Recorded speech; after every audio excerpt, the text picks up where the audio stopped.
Hello guys, সব ভালো আছো? আশা করি ভালো আছো।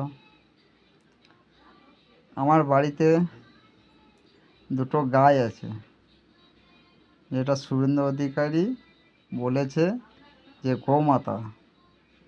কিন্তু আমরা আগে সবাই গরু বলে পুষতাম, যে দুটো বাচ্চা হবে, এর বাচ্চা হলে 20,000 টাকায় বিক্রি করতাম, কি আমরা চাষে খাটাতাম, বকন বাছুর হলে গাই হিসেবে বেচতাম, দুধ খেতাম। তা শুভেন্দু অধিকারী বলেছে যে গোমাতা, আমরা মানলাম। কিন্তু আমাদের যখন গরু আছে, তার দুটো বাছুর হলো এঁড়ে বাছুর, সেই বাছুরটাকে আজকে 14 বছর পর বলছে যে বিক্রি হবে। তার 14 বছর খাওয়ানোর মতো তো আমার কাছে পয়সা নাই, নাহলে তো আমরা গরু ব্যবসা করতাম না। যদি আমার পয়সা থাকতো, গরু কি পুষতাম? তাহলে নিশ্চয়ই আমাদের পয়সা নাই, তাহলে গরুটাকে আমরা 15 বছর পুষতে পারবো না, কি 14 বছর পুষতে পারবো না। তা আজকের ডেটে আমরা ওই 7 থেকে 8 বছর পুষলেই আমরা কিন্তু গরুটাকে বেচে দিতাম। এই পরে আমরা গরুটাকে কোনো জায়গায় বেচতে পারবো না। গরুটাকে কী করবো?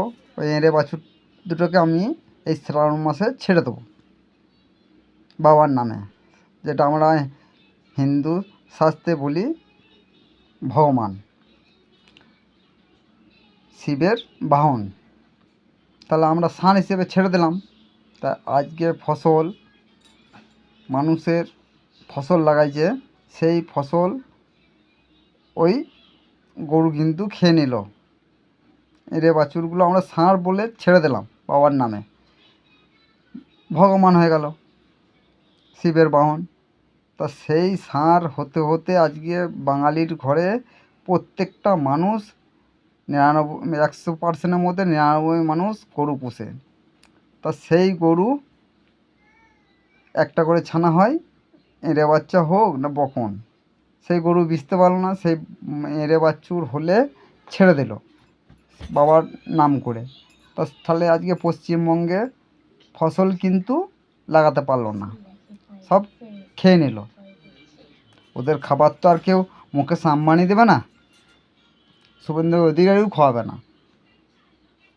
তাহলে এই ফসলগুলো গরিব মানুষ কী করে আগুলবে? প্রশাসনকে দাঁড় করাবে জমি মাথায় মাথায়। এটা আজকে পশ্চিমবঙ্গের জনগণ ঠিক করবে।